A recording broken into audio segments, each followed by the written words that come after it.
Bismillahirrahmanirrahim. Assalamualaikum warahmatullahi wabarakatuh. Hari ini kita akan teruskan perkongsian siri Darkness to Light kita dengan tajuk terakhir volunteerism. Banyak tajuk lain tapi saya pilih tajuk ni sebagai penyudah. Sebab tajuk ni adalah tajuk yang real, realiti semasa kita semua merasai ataupun berpengalaman dalam bidang volunteerism ni. Jadi elok untuk kita tahu idea besar volunteerism ni, dan sebagai orang yang nak mengambil orang lain sebagai volunteer, kita tahu basic need ataupun benda-benda asas untuk menyantuni ataupun memastikan retain volunteer tu dalam organisasi kita. So, silibus ni dia bermula dengan define volunteer. Kita tahu volunteer ni maksudnya kerja tanpa bayaran ataupun kerja sukarela. Buat kerja secara suka dan secara rela, tanpa orang paksa, maksudnya dia sendiri hendak, kan. Dan disebut dalam buku ni sebab yang melatari ataupun motivasi seorang volunteer selalunya bukan duit. Bukan duit, tapi adalah basic expression of human relationship.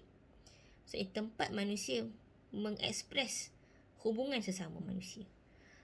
Sama ada dia dalam bentuk solidarity ataupun bentuk reciprocate, kan. Orang ajak dia terima, ataupun juga sebagai tempat mutual trust, saling percaya. Jadi sebab saling percaya tu join. Ada juga kan orang yang join program bukan sebab dia nak join pun program tu, tapi sebab dia percaya pada orang yang mengajak tu. Ada juga yang nak join sebab rasa belonging. Ada juga orang nak join sebab rasa empower diri dia. Basically kalau kita tengok sebab-sebab ni, dia adalah sebab-sebab yang meningkatkan kualiti kehidupan manusia. Kita tahu volunteer adalah tempat masyarakat memberi. Saya suka perkongsian Datuk Seri Anwar Ibrahim dalam buku Madani bila beliau sebut dalam mukadimah tentang kesejahteraan. Kesejahteraan, kalau kita tengok dunia moden, suka mengukur kesejahteraan dengan pencapaian material seperti consumerism. Lagi kaya seorang tu, lagi sejahtera lah dia, kan, selalunya. Tetapi kesejahteraan versi seorang Muslim ataupun kesejahteraan bersih insani tu, dia balik kepada fitrah.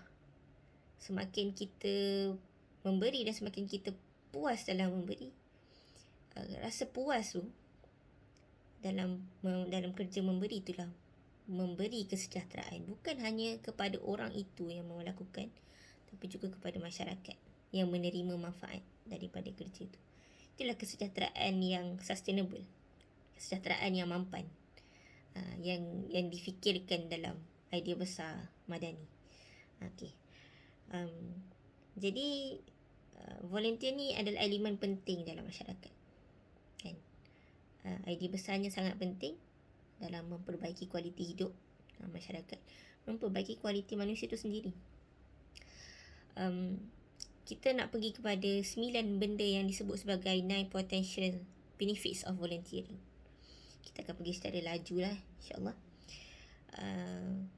Kita nak tahu kelebihan-kelebihan supaya kita tahu bila kita masuk dalam volunteerism tu bukan masuk secara saja-saja ataupun masuk sekadar ikut kawan join, kita pun join, dan kita tahu kenapa kita berada di situ.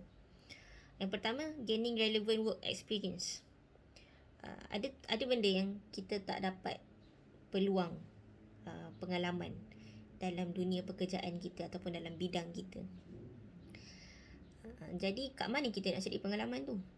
Pengalaman yang kita tak dapat dekat tempat lain tu, kita boleh cari dalam bidang volunteerism. Sebab volunteerism kita tahu kan, kat luar sana ada macam-macam jenis volunteerism. Dari segi kewangan, dari segi pendidikan, dari segi bantaran kemiskinan dan sebagainya, macam-macam lagi lah, kan. Banyak jenis volunteerism yang kita boleh join, kita boleh belajar skill-skill berkaitan dengan dunia tu. Dan terutama untuk para pelajar universiti, yang mana lepas dia belajar tu dia terus masuk dalam bidang pekerjaan. Tapi universiti selalunya tidak memberikan ruang yang cukup untuk mempersiapkan diri masuk ke dalam dunia pekerjaan, seperti kemahiran menerima arahan, kemahiran teknikal seperti logistik dan sebagainya. Kat mana dia boleh asah sebelum dia masuk ke dunia pekerjaan? Selalunya student pelajar ni dia keluar daripada universiti, dia akan blur-blur, tak tahu nak meletakkan dirinya kat mana kan. Jadi nak tahu posisi yang sesuai tu, ataupun nak tahu pengalaman kerja tu, carilah ataupun pergilah menyibukkan diri dalam dunia kesukarelawanan. Ini nasihatlah untuk adik-adik kan. Dan bukan saja student, orang-orang seperti kita pun yang mana kita teringin nak buat kerja orang lain, kerja yang kita tak pernah cuba tu, kita carilah volunteerism di bidang itu. Okey. Seterusnya, kesukarelawanan mencantikkan resume. Kan, orang nak, majikan bila dia nak hire seorang, dia nak tengok pengalaman kerja. Dan kalau orang tu tak ada pengalaman kerja rasmi, dia akan tengok dekat pengalaman kerja sukarelawan. Kerja rasmi tak semua orang boleh dapat, tapi kesukarelawanan mudah untuk didapati sebab dia percuma kan, kos dia percuma. Jadi untuk orang-orang yang nak mencantikkan resume, banyakkanlah buat kerja-kerja sukarelawan. Dia akan memberi impak dari segi pengalaman, ilmu dan sebagainya yang kita akan cover kejap lagi. Seterusnya, kesukarelawanan memperbaiki soft skill. Contohnya, bila kita dalam kesukarelawanan yang mana bajet tak banyak, masa tak banyak, kita dilatih untuk menjadi orang yang resourceful. Tak tunggu orang bagi arahan, maksudnya tak tunggu orang bagi makan suap. Kita cari sendiri untuk menjayakan tujuan kita dalam bidang tu. Itu adalah skill problem solving. Dia membentuk minda yang sentiasa nak selesaikan masalah. Benda ini adalah sifat yang dicari-cari dalam industri pekerjaan. Dan juga skill-skill lain seperti skill menerima arahan kan, execute kerja, ketaatan kepada ketua, maksudnya collaborative skill, bekerjasama dalam satu grup. Macam mana untuk memberi cadangan, macam mana untuk menolak cadangan, seni kan, semua tu dipelajari dalam kesukarelawanan. Kesukarelawanan juga memperbaiki ataupun memupuk sifat kreatif. Kenapa? Sebab kalau dalam dunia pekerjaan yang agak rutin, kita hanya mengulang skop kerja yang agak robotik kan, selalunya begitu. Tapi dalam dunia kesukarelawanan kita agak bebas untuk menyumbang idea, menambah baik. Sebabnya majikan yang mengambil sukarelawan ni, dia sendiri tak cukup resources dan dia sangat mengalu-alukan setiap orang menyumbang kreativiti masing-masing. Dan kat situlah kita boleh memuntahkan berkongsi ilmu dan sebagainya, yang menjadikan sinergi kerjasama antara sukarelawan-sukarelawan tu menghasilkan sesuatu produk yang kreatif kan. Satu inisiatif yang kadang-kadang tu kita tengok NGO inisiatif dia sangat di luar jangkaan. Sebab apa? Sebab di dalam NGO tu ada orang-orang yang sebegini. Okey. Dan antara kebaikan lain masuk dalam kesukarelawanan, ini paling penting lah bagi saya adalah menjaga kesejahteraan kesihatan kita. Dikatakan orang yang masuk dalam sukarelawan ni lebih sihat lah kan, kurang dapat tekanan darah berbanding orang yang tak buat apa-apa tu kan, yang kerja stres kan. Dia pergi kerja, balik kerja, tidur. Pergi kerja, balik kerja, tidur, makan dan sebagainya. Ulang benda yang sama. Tidak keluar daripada rutin. Stres juga kan. Jadi kesukarelawanan memberi platform untuk kita ventilate diri sendiri. Yang kedua, peluang untuk kita memberi kepada masyarakat, yang mana dengan memberi itu mengeluarkan hormon-hormon baik dalam badan. Elok untuk kesihatan mental. Saya baca buku How to Stop Worrying and Start Living. Dia kata antara cara memperbaiki kesihatan mental adalah dengan buat voluntary job. Dan fikir pasal orang lain. Fikir pasal orang lain ni kerja volunteer lah kan. Dia mengurangkan masa untuk difikir tentang diri dia sendiri. Asyik fikir diri sendiri pun membuka peluang untuk kita bersedih dengan nasib diri. Jadi kita bukan distract, tapi kita cuba untuk mengisi ruang-ruang fikir kita tu dengan benda yang bermanfaat, kan? Supaya kita menjadi orang yang lebih produktif lah dalam fikiran kita, dalam masa kita dan sebagainya. Mengisi masa yang bermanfaat, kan? Okey. Sangat bagus kesukarelawanan ni untuk kesihatan, baik dari segi kesihatan fizikal dan kesihatan mental. Seterusnya, menjadi sukarelawan juga mendekatkan kita kepada industri yang kita teringin sangat nak masuk. Contoh saya sebagai ustazah, contohlah minat politik kan. Kita tak tahu nak masuk politik macam mana kan. Tak ada pintu-pintunya, tak terbuka.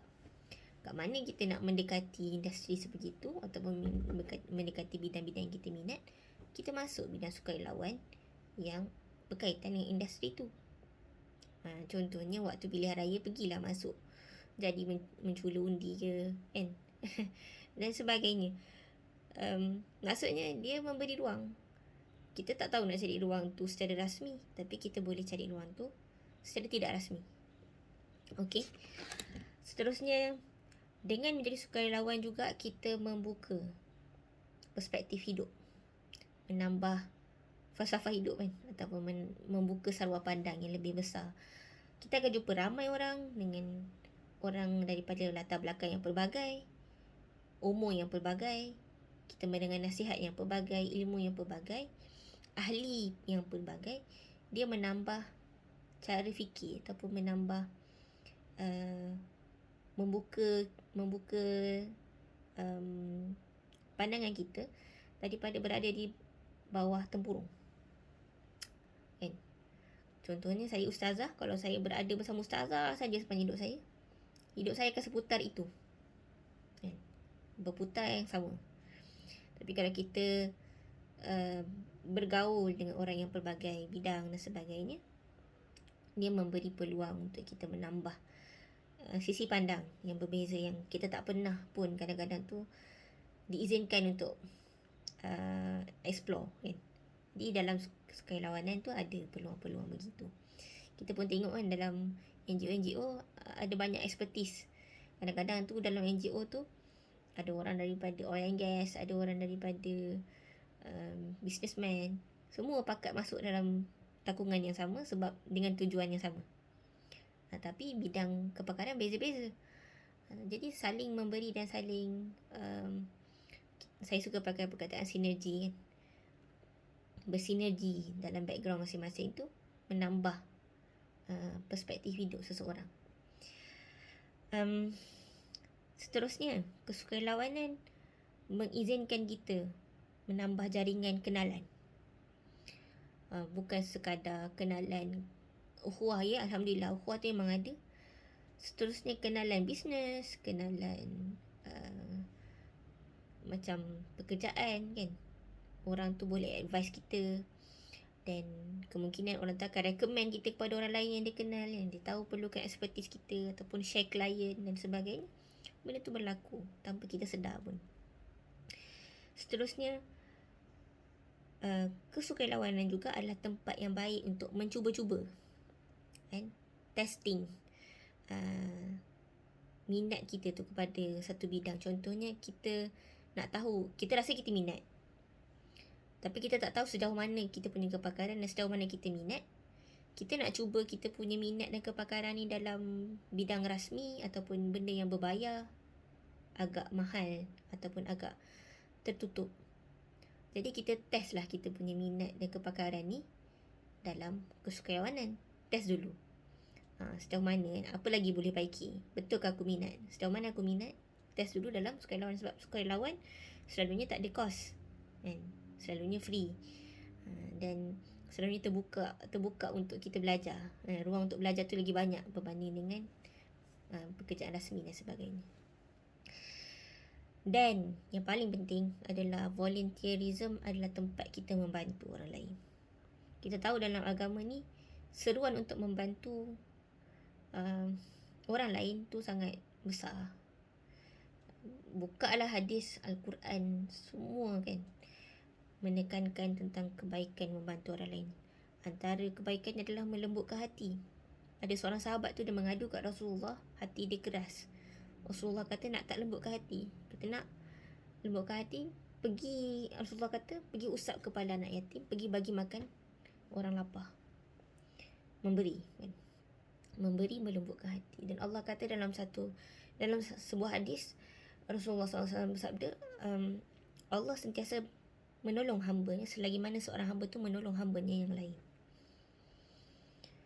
Maksudnya ada jaminan. Jaminan pertolongan Allah Subhanahu Wa Taala dalam hidup seseorang. Jadi membantu orang lain tu kadang-kadang kita rasa tak signifikan, tapi the whole picture of something kita bantu. Contohnya dalam puzzle, contohnya puzzle memberi kebaikan pendidikan dalam masyarakat. Function kita tu dalam organisasi tu seakan-akan satu keping puzzle je. Satu keping yang kita masukkan dalam puzzle tu kan. Nampak tak signifikan, tapi bila kita masukkan, dia jadi sempurna. Begitulah kita dalam kerja saling membantu ni, sebab kita tak boleh hidup sendiri-sendiri. Kita tak boleh melaksanakan satu tugas yang besar dengan beberapa orang saja. Kita perlukan ramai tenaga kan. Ada waktu kita perlukan ramai tenaga. Jadi membantu ni adalah menggerakkan tujuan besar bersama-sama. Manfaat dan jariahnya pun bersama-sama, kan? InsyaAllah. Okey, itu tentang kebaikan-kebaikan yang mana perlu diambil kira oleh seorang yang nak jadi volunteer. Fikirkan, manfaatkan apa yang kita sebut tadi. Seterusnya, apabila seorang majikan ataupun sebuah organisasi nak memanfaatkan sistem kesukarelawanan dalam organisasi dia, apa dia patut ambil kira? Dalam buku ni dia sebut tentang hierarchy of need, Maslow hierarchy of need yang kita tahu tu. Yang bawah dia tu keperluan fiziologi, kemudian keperluan safety, kemudian keperluan sosial, dan yang terakhir tu yang terakhir adalah keperluan social self-esteem, dan yang terakhir adalah self-actualization. Okay, jadi kata penulis buku ni, empat keperluan di bawah, apabila seorang masuk volunteerism, dia ada 4 keperluan yang dipanggil keperluan defisit. Bila benda ni tak ada, dia akan menjadi satu defisit kepada kewujudan asas dia.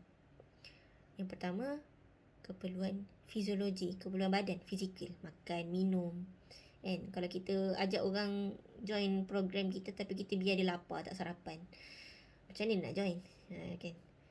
Macam itulah keperluan fizikal. Yang kedua, keperluan safety, keselamatan. Selamat tak join program ni? Privacy terjaga ke? Data terjaga ke?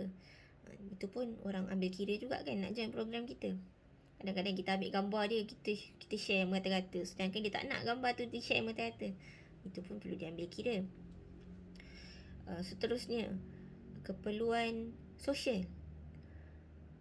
Kebanyakan orang nak masuk dalam kesukarelawanan adalah untuk bersosial, untuk berkawan-kawan. untuk membina perhubungan yang baik. Jadi dalam aktiviti program-program yang kita susun, kita kena fokus juga menyediakan platform bersosial yang selamat, platform sosial yang sihat untuk sukarelawan ni membina hubungan sama sendiri. Seterusnya, keperluan self-esteem. Kan, self-esteem yang disebut sebagai orang tu rasa dihargai, rasa diterima, kan, rasa kita panggil apa ya, dilihat lah, kan. Maksudnya kewujudan dia tu di recognize dalam organisasi tu. Walaupun benda ni orang yang kita panggil menjaga keikhlasan, kan, kita tak minta atau kita tak sebut, tapi secara fitrahnya benda tu ada. Apabila seseorang tu merasa diiktiraf, dihargai, diterima, dimanfaatkan kemahirannya dalam organisasi tu, dia rasa puas, kan? Ataupun dia rasa ada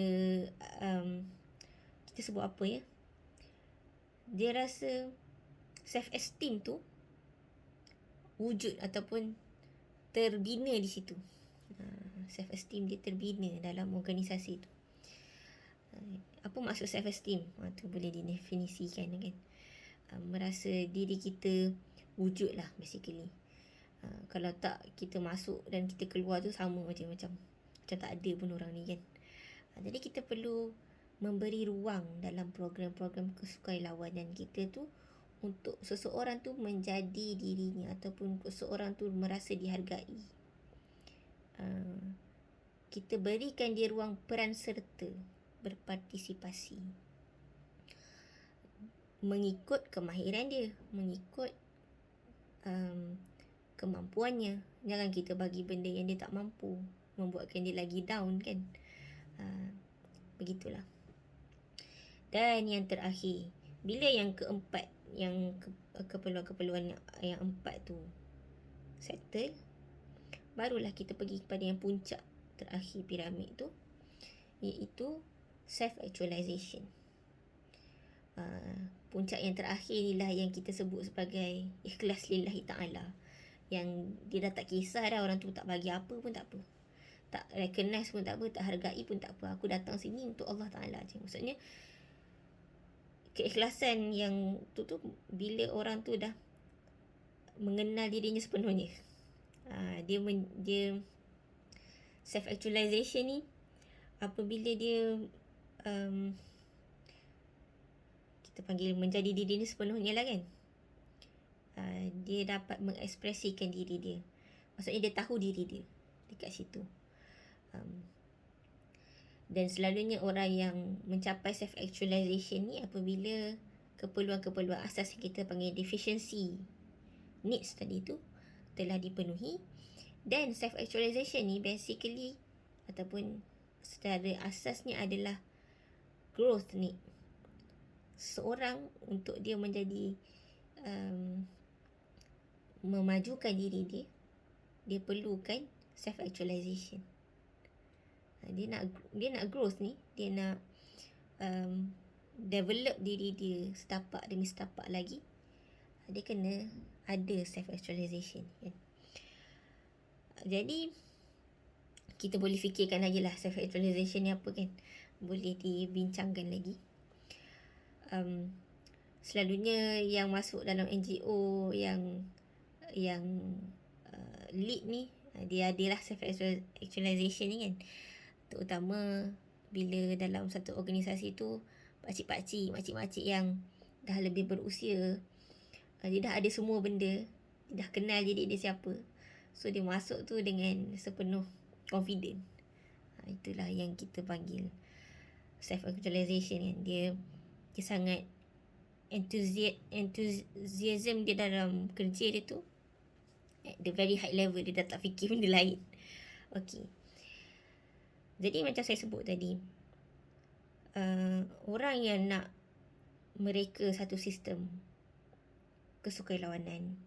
Tak boleh melepas ataupun tak boleh terlepas pandang benda-benda ni. Keperluan-keperluan asas manusia ni. Ini dipanggil sunnatullah. Bila kita isi, bila kita penuhi, dia akan berjalan dengan baik. Bila kita tidak isi dan tidak penuhi, akan adalah kita panggil apa? Fallback kan. Yang kadang-kadang itu kita tidak inginkan. Kadang-kadang bukan volunteer pun, pekerja-pekerja staff yang kita ada dalam organisasi kita pun perlukan benda tu. Apatah lagi volunteer lah kan.